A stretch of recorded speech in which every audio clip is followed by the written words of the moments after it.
Then, you can see the teeth in the mouth of Giganotosaurus were very sharp. This picture shows the teeth of Giganotosaurus, which were wide from the side and thin from the front, resembling those of the great white shark. Such teeth were more suitable for cutting, especially when cutting large and tough meat. They were very useful. When we eat steak, the knife we use has many serrations. The teeth of Giganotosaurus had many serrations too. The thinner and serrated teeth could cut through the meat easily. When it was alive, there was smooth enamel on its teeth, which not only increased the hardness of the teeth, but also allowed it to eat meat more smoothly, showing that Giganotosaurus was a carnivore with very high feeding efficiency. The next part we will talk about is the trunk of Giganotosaurus. The well-preserved fossils of Giganotosaurus are mainly of its trunk. Before the discovery of Meraxes, Giganotosaurus was one of the large Carcharodontosaurids with the most complete fossil. An entire pelvis was preserved, which is rarely seen. Although the overall shape of its pelvis is complete, some margins are still missing.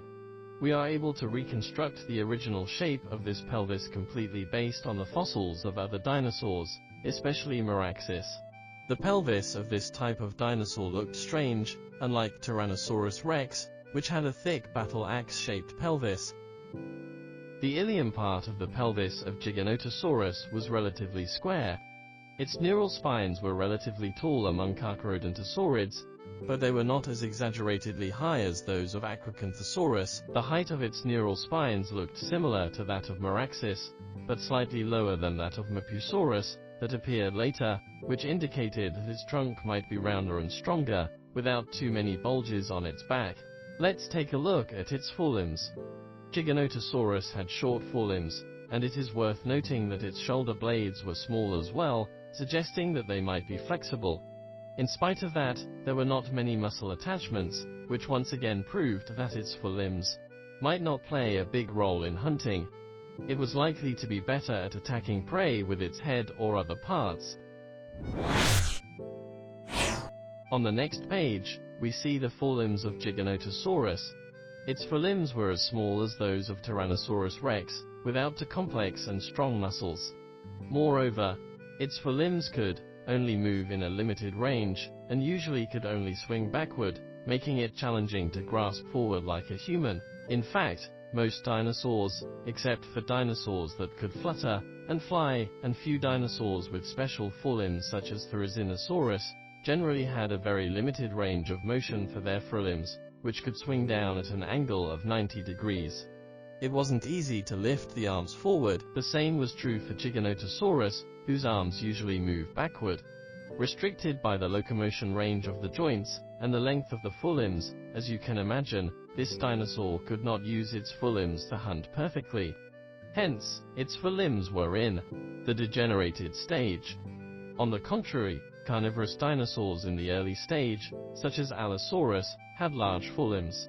This shows that no matter which species, after they become large, their forelimbs will gradually lose their function during the hunting process and become shortened. Then the hind limbs of Giganotosaurus.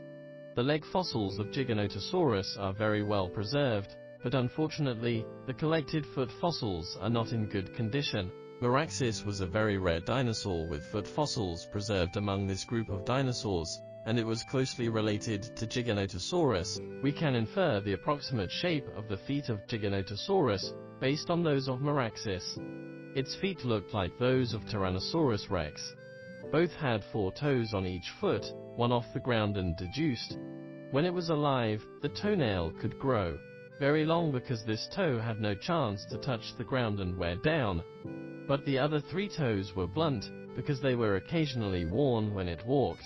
There might be large toe pads underneath, but because the weight of Giganotosaurini dinosaurs was not particularly exaggerated, they might not be as thick and robust as that of Tyrannosaurus rex. Its toe pads might be smaller, just like what Meraxes displayed. The toes of Meraxes appeared to be slender. One feature of Meraxes is that it had a sharp, large claw on its second toe, like that of Dromaeosaurids or Cassories, but we are not sure if Giganotosaurus had it or not. So when doing the restoration of its feet, we restored normal toenails. This is a view from the front. If you look at it from the side, you can see that the toenails were likely to be slightly longer, unlike those of other carnivorous dinosaurs. The following picture is about hunting, which shows a scene of Giganotosaurus and Argentinosaurus together. Many restorations often put these two dinosaurs together. After all, they were discovered in two not far away locations, and both probably lived in the late Cretaceous. However, if you study carefully, these two dinosaurs probably could not meet. In fact, Argentinosaurus appeared a little later than Giganotosaurus, and it was actually the prey of Mapusaurus.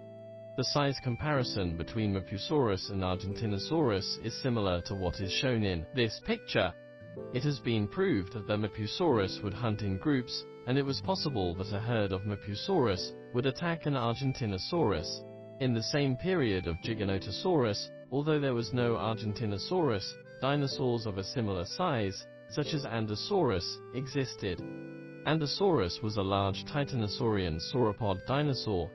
It had a very long neck, and its body shape looked slightly that of Argentinosaurus.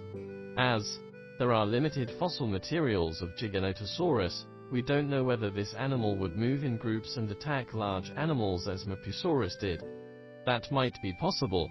Moreover, in various periods, there was such a phenomenon as large carnivorous dinosaurs preying on colossal sauropods. Whether they actively attacked or picked up dead bodies was uncertain, but it happened.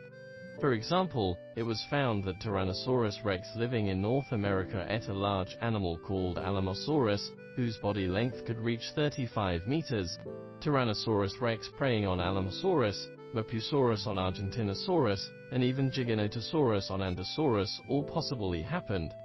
So such colossal sauropods were likely to be on Giganotosaurus' food list, and many much smaller sauropods lived in the same period and place as Giganotosaurus that could be its prey. Sauropods were likely to be the prey of large carnivorous dinosaurs, if they were of the same size, or young Argentinosaurus and Andosaurus. Of course, in addition to sauropods, there were many small ornithopods in the place where Giganotosaurus was discovered. Of course, Giganotosaurus might not be able to catch them up. Some dinosaurs were more suitable for Giganotosaurus to hunt, such as iguanodonts. They were about the same body size as Giganotosaurus, but didn't run so fast, so they were more suitable for being preyed on. The next illustration shows another carcharodontosaurid called Acrocanthosaurus, known for the very tall neural spines on its back. The fossils of this dinosaur were also well preserved, especially its skull. A very famous Acrocanthosaurus specimen, nicknamed Fran, preserves an excellent skull. Before the unearthed skull of Meraxes, the Giganotosaurini dinosaurs were usually restored based on the skull of Acrocanthosaurus. Tall neural spines were found on the back of Acrocanthosaurus.